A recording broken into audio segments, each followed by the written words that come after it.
성경 말씀 보겠습니다. 사도행전 19장 21절 우리 한 절 말씀입니다.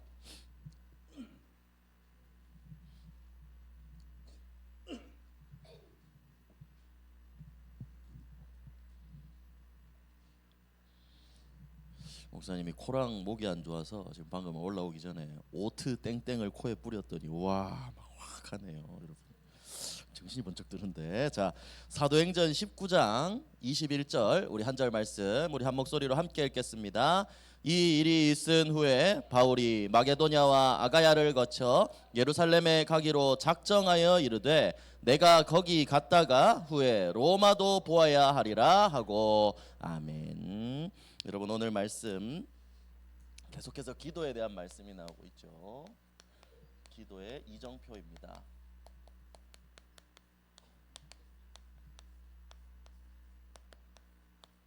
사도행전 19장 21절 요 바울의 말씀을 가지고 한번 봐야 되는데, 먼저 여러분, 오늘 추수감사주일입니다. 그래서 우리가 계속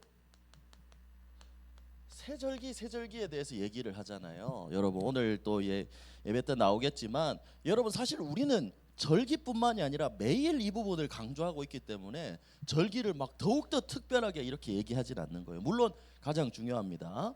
여러분, 세절기가 뭔지 알고 있는 친구 있나요?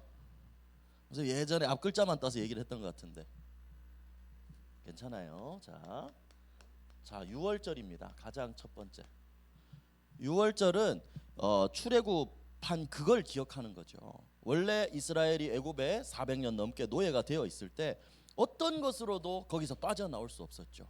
그런데 마지막 10번째 재앙, 장자의 죽음을 피해갈 수 있는 방법을 하나님이 딱 하나 주셨어요. 양의 피를 문에 딱 바르는 거예요. 그 바르면 어떻게 된다 그랬죠? 죽음의 사자가 넘어갔다 그랬습니다. 그래서 유월절은 패스오버예요. 넘어갔다라는 뜻이에요. 그래서 이날 유월절 양의 피를 발랐을 때 모든 노예된 것에서 죄와 저주에서 해방되었다라는 걸 말합니다. 그 피 바른 것은 그리스도의 보혈을 말하죠. 그래서 유월절의 의미는 한 단어로 구원입니다. 아, 죄와 저주 가운데서 노예된 것에서 구원받았구나, 이걸 기억하는 거예요. 그리고 오순절입니다. 오순절은 이게 원어로 얘기하면 50이라는 뜻이에요. 50.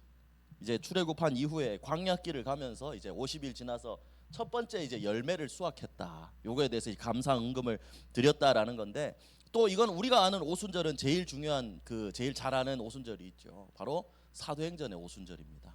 성령의 충만함을 오순절 날 받았어요. 그래서 이건 오순절은 뭐 굳이 말하자면 뭐 성령의 능력이라고 얘기할 수도 있겠지만, 그냥 한 단어로 얘기하면 성령의 능력입니다. 성령. 오순절 날 주신 그 성령. 그리고 세 번째가 수장절입니다. 오순절은 첫 번째 열매를 거둔 77절이라고도 하는데, 첫 번째 열매를 거둔 것이라 하면, 수장절은 이제 그 광야길에서 농사를 지어서 곡식을 많이 거둬서 이걸 저장하게 된 것을 감사하는 거예요. 추수가 다 끝나고 난 다음에 한 해 농사를 마무리하면서요. 근데 이거는 하나님의 완벽한 인도하심을 말하는 거죠. 그래서 이건 우리의 천국 배경을 말합니다. 우리의 배경, 하늘 보좌의 축복. 그래서 이걸 줄여서 유오수라고 목사님이 얘기를 했어요. 목사님 그렇게 외웠거든요. 그래서 이 세 절기란 이때만 지키는 게 아니에요. 수장절이 이게 오늘 추수감사절이 사실 이 부분에 해당되거든요. 그래서 우리가 이 절기 때만 이걸 지키는 게 아니라 매일매일 우리가 구원받은 하나님의 자녀로 성령의 능력과 보좌의 축복을 우리는 체험할 수가 있죠. 그래서 여러분들이 이 사실에 감사하면서 절기 때는 더욱더 깊이 내 안에 확인하고 누리는 겁니다. 내 안에 새기는 거예요.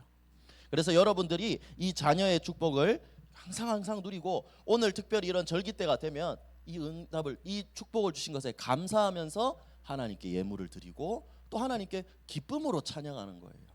여러분, 우리 막 찬양하고 이런 게 막 억지로 해야 되고 이게 아니라 여러분들의 기쁨으로, 정말 여러분들의 고백과 이게 되어졌으면 좋겠습니다. 그래서 요걸 가지고 다시 서론으로 들어가면, 이 절기만 지키는 게 아니라 그랬죠. 우리는 이 축복을 매일, 매시, 매사로 누리는 겁니다. 우리는 항상 이 축복을 누릴 수 있게 하나님이 응답을 주셨어요. 그래서 여러분들이 내 오늘의 삶이 여기에 이 속에 있을 수 있도록 사단이 생각과 마음을 시간을 빼앗는다 그랬잖아요. 여기에 속지 않도록 여러분들이 기도에 기둥을 세우는 겁니다. 매일 아침에 여러분 내가 받은 이 축복을 누리면서 하나님께 기도하고 힘을 얻고 그 신분과 권세를 확인하고 현장으로 나아가는 사람과 그렇지 않은 사람의 삶은 다를 거예요. 끌려가느냐 끌고 가느냐거든요. 그래서 여러분들이 언제나 기도의 기둥을 세우기를 바랍니다. 바로 아침 시간이에요. 나만의 시간이라도 꼭 만들어서 여러분들이 하나님 앞에 서는 그 시간을 반드시 확보해 나가야 합니다. 그래서 여러분들이 말씀 많이 듣고 나는 많이 알고 요절 암송도 하고 좋아요. 사람들 앞에서 포럼 시키면 포럼도 막 매끄럽게 잘하고, 근데 여러분 그거 아무리 잘해도 실질적으로 나 혼자 기도할 수 있는 힘이 없다면 그건 반쪽짜리예요. 그건 포장에 불과해요. 예수님도 얘기했죠. 사람들 앞이 아니라 하나님 앞에서 하는 거예요. 내가 막 말도 잘하고 뭐 잘하고 이거 하나님 바라보지, 이거 중요하게 여기지 않으세요. 진짜 나와 하나님과의 1대1, 내가 얼마나 남들이 안 볼 때 나 혼자 있을 때 내가 얼마나 하나님 앞에 설 수 있느냐, 하나님 이걸 보시는 거거든요. 그래서 여러분 이게 여러분들의 삶의 기둥이 되어지게 되기를 바랍니다. 그래서 지금까지 받은 말씀들을 확인하면서 시작해야 돼요. 망대를 세워야 돼요. 그리고 시스템을, 망대가 시스템이라 그랬죠. 항상 함께 해야 돼요. 그리고 오늘 이정표라 그랬죠. 오늘 말씀을 한번 확인을 해보도록 하겠습니다. 자, 오늘은 7가지 이정표에 대한 부분입니다. 그럼 첫 번째로 이정표가 뭘까요? 옛날 목사님 친구 이름 중에 이정표가 있었는데 이정표가 여러분 무슨 뜻일까요? 자, 목사님 항상 이 사전적인 정의를 알려줄게요. 목사님 사전을 보니까 거리나 방향을 알려주는 표지입니다. 여러분 화살표 막 이렇게 돼 있는 거 있잖아요. 그게 이정표예요. 그리고 이거는 이제 거리에 대한 문제고, 그거 말고는 이제 다른 의미로는 어떤 일의 목적이나 기준이에요. 그럼 쉽게 말해서 이정표라 하면 굳이 요약하자면 방향과 목적이라고 할 수가 있겠죠. 그러면 우리의 기도의 방향과 목적이 무엇이냐? 내 삶의 방향과 목적이 무엇이냐? 이걸 다시 한번 점검하고 올바른 기도를 해야 되겠죠. 여러분, 하나님은 우리의 과거와 현재와 미래 모든 것을 준비해 놓고 나를 부르셨어요. 그 응답 받을 수 있는 방법이 기도거든요. 그래서 이 이정표를 올바르게 세워 놓으면 그대로 인도를 받을 수 있는 거예요. 그래서 7가지 이정표가 우리의 올바른 방향과 목적이 되어야 된다는 겁니다. 그러면 성경에서 말하는 7가지 이정표가 무엇이냐? 목사님도 오늘 간단하게 얘기해 볼게요. 첫 번째로 갈보리산에서 예수님이 다 이루신 그 언약이, 그 갈보리산의 그 복음이 나의 첫 번째, 내 인생의 방향과 목적이 돼야 돼요. 요한복음 19장 30절에 예수님이 십자가를 지시면서 갈보리산에서 뭐라고 얘기하셨죠? 다 이루었다 하셨어요. 그래서 첫 번째 갈보리산의 이정표란 뭐냐면 내 모든 문제를, 과거와 현재와 미래, 또 하나님 떠난 문제, 죄 문제, 사단의 문제, 모든 문제를 예수 그리스도께서 다 이루셨다. 이걸 하나하나 발견해 나가는 거예요. 그래서 목사님은 이걸 한마디로 표현하자면 복음 누림이라고 표현하겠습니다. 내 인생의 목적이 뭐가 돼야 되냐? 정말 다 이루신 복음을 누리는 게 나의 인생의 방향이고 목적이 돼야 돼요.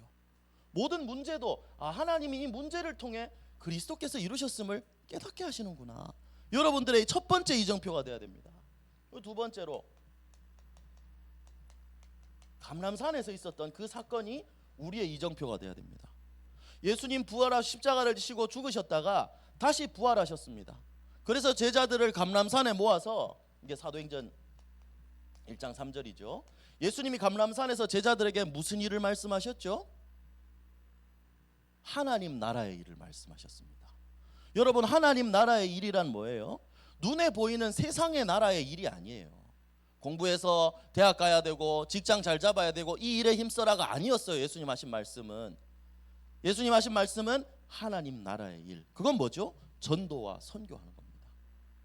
복음을 전하는 거예요. 예수님이 다 이루셨다는 이 복음을 전해서 영적 문제 가운데 빠져있는 사람을 살리라는 게 하나님이 주신 미션이에요. 그래서 이 감람산의 미션은 한마디로 말하면 말씀 그대로 하나님 나라의 일이죠. 이게 우리의 방향이고 목적이 돼야 된다는 거예요. 여러분, 뭘 위해 살아갑니까? 이걸 다시 한번 점검해야 되는 거예요. 그리고 여기에 세 번째 이정표는 뭐냐? 마가다락방의 길이죠. 이건 사도행전 2장 1절부터 4절까지 뭐 2장 전체를 보면 좋은데 이렇게 되어 있습니다. 오순절날 약속하신 성령의 충만함을 받게 되었죠. 이건 무슨 말이냐? 이게 어떤 이정표냐? 이 다 이루신 복음을 전하는 하나님 나라의 일을 위해서 이들은 연약했어요. 그런데 약속을 붙잡고 기도했을 때 하나님이 능력을 주셨습니다. 약속하신 성령의 충만함을 이들에게 주셨죠. 그래서 여러분, 우리의 인생의 목표와 방향은 뭐가 돼야 되냐? 성령 충만을 누리는 삶이 돼야 됩니다. 이 복음 전하기 위해서 이걸 누리는 삶, 이게 우리의 인생의 방향이 돼야 된다는 거죠. 자, 그럼 네 번째로 안디옥이라는 지역에서 일어난 일입니다. 여러분, 하나하나 일어났던 일들을, 여기 성경에 일어났던 일들을 우리의 삶에 보고 적용해야 된다는 거거든요. 안디옥은 뭐냐면 사도행전 11장 19절입니다. 여기에는 스데반이 죽고 그 환난으로 핍박이 더 심해져서 많은 사람들이 사도들을 제외하고는 다 흩어졌다 그랬어요. 다른 지역으로. 근데 그 중에 이 안디옥으로 흩어진 사람들이 원래는 유대인에게만 복음을 전하다가 거기에서 다른 이방인들에게, 헬라인들에게 복음을 전하기 시작한 거예요. 이게 뭐였죠? 선교의 시작이 되었습니다. 우리의 이정표는 뭐냐면 안디옥까지 흩어지게 된 이유는 핍박과 어려움 때문이라는 거예요. 그런데 그 상황 속에서도 이들은 하나님의 말씀을 전했습니다. 그래서 우리의 인생의 방향은 안디옥에서 이 선교가 시작되었던 것처럼 목사님이 이건 굳이 한 단어로 하자면 속지 않는 거예요. 문제에 속지 않는 게 우리의 딱 방향이 돼야 됩니다. 막 세상 기준으로 이게 아니라 하나님 자녀는 하나님 자녀답게 하나님 주신 언약을 붙잡고 문제 속에서 하나님의 계획을 보는 거예요. 속지 않는 게 우리의 이정표가 돼야 됩니다. 또 다섯 번째는 아시아에서 일어났던 일입니다. 이건 뭐냐면 사도행전 13장이거든요. 아시아에 원래 이제 전도운동 선교를 하다가 아시아로 복음을 전하러 가려고 했어요. 그런데 여기에서 잘못했구나. 선교를 위해 기도하다가 이제 딱 복음을 전하려고 하는데 이 선교사를 파송을 해야 되는 거예요. 근데 이때 기도하는 안디옥 교회가 누구를 보내고 어떻게 해야 되는지 완벽하게 성령의 인도를 받았습니다. 그래서 우리의 목표는 성령의 인도를 받는 겁니다. 이 사람들이 금식하면서 기도하고 성령의 인도를 받아갔어요. 여러분, 우리의 삶의 이정표가 방향이 어떻게 돼야 되냐면 내 생각과 내 기준대로 밀고 나가는 게 아니라 하나님이 인도해 주시는 대로, 그 아시아에 또 복음을 전하게 되었던 것처럼 이쪽에 안디옥 교회 이후에 선교사를 파송해서 이제 전도 운동을 시작했던 것처럼 성령의 인도를 받는 것이 우리의 이정표입니다. 그리고 여섯 번째, 마게도냐예요.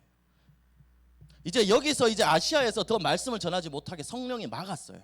그러니까 이들이 또 기도에 집중했습니다. 그러니까 하나님의 계획이 아시아가 아니라 이제 유럽에 있다는 걸 발견하게 하신 거예요. 그래서 마게도냐로 가게 되었습니다. 문이 막힌 것 같았지만 이건 마게도냐로의 전환점이었어요. 그래서 이건 문제를 전환점으로 삼아서 하나님의 절대 계획을 찾으라는 겁니다.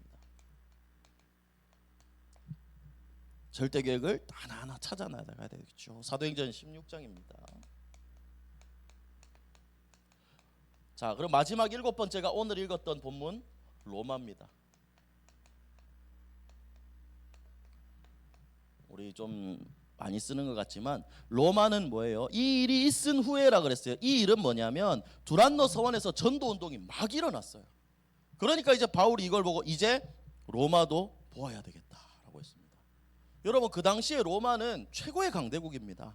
그래서 이 로마도 보아야 하리라, 이건 무슨 말이냐면 세계 복음화를 말한 거예요. 로마 복음화 하겠다는 건 결국 세계 복음화 하겠다는 거예요. 그래서 여러분, 이게 7가지 성경의 7가지 이정표입니다. 목사님 이걸 여러분들에게 달달달달 외워라 이렇게 얘기하지 않습니다. 여러분, 이건 여러분들의 누림 속에서 삶에서 확인이 돼야 되는 거예요. 그래서 한번 보세요. 성경에 있었던 사람들이 어떤 방향과 어떤 목적을 가지고 어떻게 기도했고 어떻게 응답을 받았는지. 이들은 복음을 체험했습니다. 이걸 누리는 게 인생의 목표였어요. 그리고 하나님이 그들에게 복음을 전하라는 미션을 주셨어요. 그때부터 이 사람들의 미션은 인생의 방향은 복음 전파가 되었어요. 내 잘 먹고 잘 살겠다가 아니고. 그러니까 하나님 언약 붙잡고 기도할 때 성령의 충만함 주시고 속지 않았고 인도를 받았고 언제나 절대 계획을 찾았고 세계 복음화에 쓰임 받는 사람들이 되었습니다. 그래서 여러분 이게 우리의 이정표가 되어야 됩니다. 그래서 여기서 한 가지 딱 질문을 해야 되겠죠. 그렇다면 나의 이정표는 무엇인가? 나는 쉽게 말하면 나는 뭘 위해 달려가고 있고 나는 뭘 위해 살아가고 있는가 이거죠. 이 성경의 이정표는 불가능한 상황들이었어요, 여러분. 그런데 이 사람들이 다 이런 응답을 받았거든요. 자, 왜 그랬냐? 이정표가 분명했기 때문입니다. 아, 이 복음을 누리고 하나님 나라 일을 하는 게 우리가 해야 될 일이구나 분명했기 때문이에요. 여러분들의 삶의 목표가 있으면 여러분 달려갈 수가 있습니다. 뭐 여러분 게임도 원하는 목표가 있으면 그걸 향해 막 달려가잖아요. 내가 이 점수 깨겠다, 내가 이 등급까지 올라가겠다. 여러분 뚫어낼 수 있어요, 목표가 있으면. 그래서 여러분들 대신 반대로 목표가 명확하지 못하면 동기를 잃어요. 갈수록 처지게 되는 거예요. 그러면 여러분들에게 딱 질문해 봐야 되겠죠. 나는 뭘 위해 지금 살아가고 있는가? 지금 유치부 초등부도 듣고 있는데 너무 좀 그런 거 아니냐 할 수 있지만 어릴 때부터 붙잡을 수 있습니다. 그 증거가 사무엘과 다윗이죠. 요셉이죠. 여러분들이 지금 내 인생 전체를 놓고 나의 이정표를 다시 한번 확인해 봐야 될 때입니다. 그리고 기도하는 거예요. 여러분들의 인생이 목표가 좋은 대학 가고 좋은 직장 잡아서 좋은 남자 좋은 여자 만나서 결혼해서 애 낳고 행복하게 잘 사는 거다. 여러분 이런 수준으로 살면 안 돼요. 내 인생이 돈 많이 벌어서 좋은 집에 사는 거다. 여러분 이런 목표가 되면 안 된다고. 우리의 인생의 목표는 뭐가 되어야 되느냐? 하나님이 원하시는 결국 이정표란 하나입니다. 전도운동입니다. 이게 우리의 삶의 이정표가 돼야 되는 거예요. 하나님의 자녀는 세상 사람들과는 달라야 됩니다. 여러분들의 목표 분명히 정하세요. 하나님, 내가 어떤 일을 해서 어떻게 하겠습니다. 이거는 서론적인 거예요. 어떤 자리에서든지 복음 전하는 전도자가 되겠습니다. 이게 여러분들의 이정표가 돼야 됩니다. 그래서 이를 향해서 여러분들의 꿈과 여러분들의 비전을 제한하지 마세요. 내 눈앞에 있는 세계가 내 전부가 아니에요. 내가 생각할 수 있는 게 내 전부가 아니에요. 하나님은 여러분들의 인생 이정표를 더 크고 더 좋은 곳으로 잡아놨어요. 여러분들이 대구 한국에만 있을 게 아니라 나중에 전 세계로 나가서 복음을 전하도록 하나님은 사용하실 건데, 그러면 여러분들도 인생의 이정표를 하나님과 방향을 잘 맞춰야 된다는 거죠. 그래서 전도운동으로 방향을 맞춘다면, 내 목표가 아니라 하나님의 목표로 방향을 맞춘다면 하나님은 여러분들에게 여기에 필요한 모든 것들을 다 발견하게 하실 거예요. 달란트도 주실 것이고 또 모든 부분들을 인도해 나가실 거예요. 마태복음 6장 33절을 기억하지요? 먼저 그의 나라와 그의 의를 구하라 그랬습니다. 그러면 모든 것을 더하신다고 했어요. 여러분 이렇게 질문할 수 있겠죠. 아니 그러면 우리가 여기에만 집중하면 공부나 이런 거 못하면 어떡합니까? 세상 사람들한테 뒤처지는데요. 여러분 요거 말을 알고 있을 거예요. 속도보다 중요한 게 방향이에요. 여러분 모세는 80살에 시작했습니다. 하나님의 시간표가 있습니다. 세상이 말하는 빠른 길로 아무리 빨리 간다 해도 하나님이 막으시면 그 길은 뒤처지는 길이에요. 세상으로 봤을 때는 정말 늦게 시작했다 하더라도 하나님이 열어주시면 그 길은 완전 하이패스인 거예요. 여러분들의 인생의 방향을 올바르게 잡게 되기를 바랍니다. 그래서 마지막 결론입니다. 결론은 말했죠. 간단합니다. 이 기도의 비밀을, 이 이정표를 나의 것으로 붙잡고 나의 이정표로 확실히 세우는 겁니다. 여러분 내 삶의 이정표를 분명히 세워야 된다 그랬죠. 그러면 이걸 매일매일 확인할 수 있는 게 뭐냐? 그게 바로 목사님은 사모늘이라고 생각합니다. 여러분 한 단어 한 문장 한 사람 이거 그냥 하는 것 같죠. 목사님 정말 많이 기도하면서 하나님이 주신 응답이에요. 어떻게 하면 이 사모늘을 더 쉽게 또 더 우리 교회가 누릴 수 있을까? 이게 기도하면서 하나님 목사님한테 주신 응답이에요. 요 단어는. 왜 사모늘이냐? 오늘 내가 하나님 매일 묵상하면 여러분 매일 주시는 은혜가 달라요.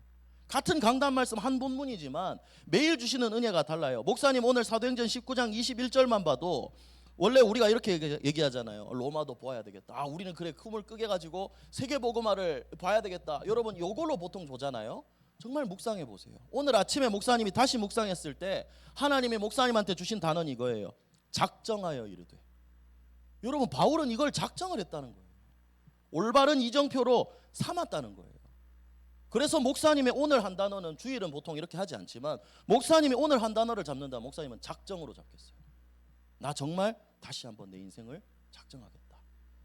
여러분 이렇게 매일매일 묵상 속에서 하나님 은혜를 주십니다. 그러면 그걸 가지고 목사님의 방법을 설명을 하는 거예요. 단어를 잡고 그 단어를 가지고 목사님 그 말씀을 기도문으로 잡습니다. 한 줄로. 그리고 그걸 하루 종일 그걸 가지고 기도하는 거예요. 그러면 여기에 살이 붙고 더해져요. 오늘 만남을 통해서. 낮에 일어났던 일들을 통해서. 그럼 아침에는 한 줄로 적었는데 밤에는 한 3-4줄로 늘어나 있어요. 왜냐 오늘 또 만남 속에 하나님 기도 제목 주셨거든. 또 오늘 다락방으로 갔는데 여기에 전도 대상자가 나왔거든. 그게 오늘의 기도문이 되는 거예요. 밤에. 그러면 한 사람이 나오죠. 이걸 놓고 기도하는 겁니다. 이게 우리의 삶에 정확한 이정표가 되어주는 거예요. 그래서 말씀과 기도와 전도를 놓고 진짜 이게 내 삶의 이정표가 분명히 될 때 하나님은 역사하실 겁니다. 그래서 여러분 이걸 한번 진짜 실제로 한번 도전해 보세요. 목사님의 이번 주에 이정표는 딱 한 군데였어요. 분식대장. 정말로 목사님 한 주간 기도했거든요. 그래서 금요일 날 우리 분식대장 사장님 교회 와가지고 예수님을 영접했어요. 차근차근 복음을 듣고 목사님 아침에 출근해야 되는데 그분도 다 시간을 제쳐놓고 듣고 예수님을 정말 영접하고 질문하고 목사님이 얼마나 기쁜지 몰라요. 그래야 목사님 SNS에 일기 썼잖아. 너무 기뻐서. 너무너무 기뻤어요.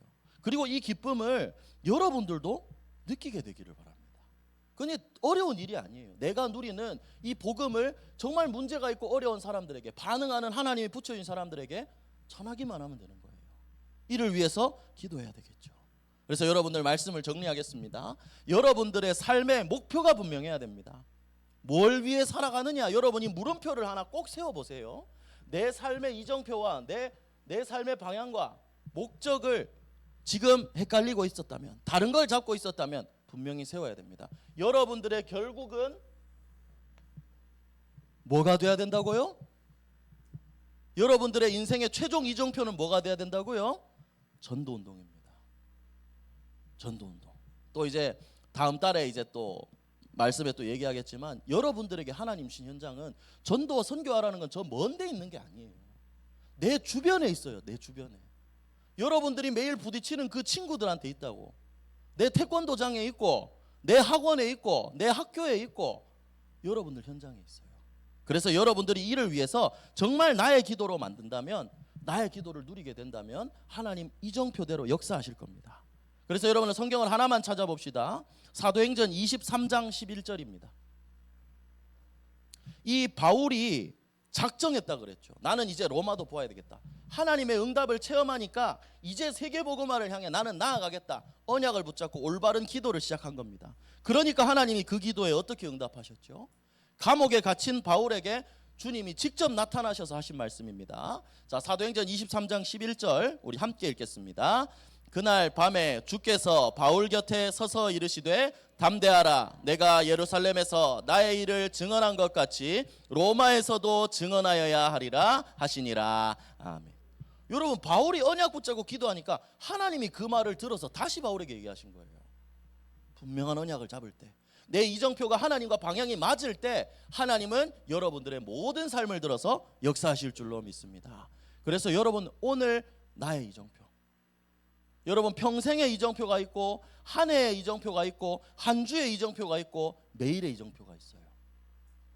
한 해 평생의 이정표는 여러분들 당연히 전도운동이고 그 속에 나에게 주신 언약이 있는 거고 올해의 이정표는 새로운 시작입니다. 우리 교회에 주신 송구영신 예배가 우리 올해의 이정표예요. 그럼 한 주의 이정표는 뭘까요? 강단 말씀이에요. 그게 나의 한 주의 이정표고 나의 목표, 나의 방향이 되어야 되고 그 말씀을 이루는 게 오늘 기도의 이정표다. 그러면 내 인생에 올바르게 방향을 잡는 게 여러분 이번 한 주간 인도받는 거예요. 오늘의 이정표는 뭐예요? 여러분 기도수첩입니다. 기도수첩이 아니면 이게 하기 힘들면 여러분 강단 말씀이라도 다시 기억하고 다시 하세요. 그게 그 속에서 하나님 은혜를 주실 거예요. 그래서 이 삶이 여러분들의 것이 되어질 때 하나님은 이정표대로 분명히 여러분들의 삶을 이끌어 나가실 줄 믿습니다. 그래서 오늘 이 말씀대로 여러분들의 모든 삶에 하나님이 살아계심을 믿고 하나님이 인도하심을 믿고 하나님과 방향을 맞춰서 이 성경적인 이정표대로 전도운동에 쓰임받는 주역들이 되기를 예수 그리스도 이름으로 축복합니다. 기도하겠습니다. 하나님 감사합니다. 우리 렘넌트들이 길을 잃지 않고 정말 세계복음화를 향한 하나님의 소원과 방향을 맞추어서 모든 삶을 기도 속에서 인도받을 수 있도록 성령으로 역사하여 주시옵소서. 예수 그리스도 이름으로 기도합니다.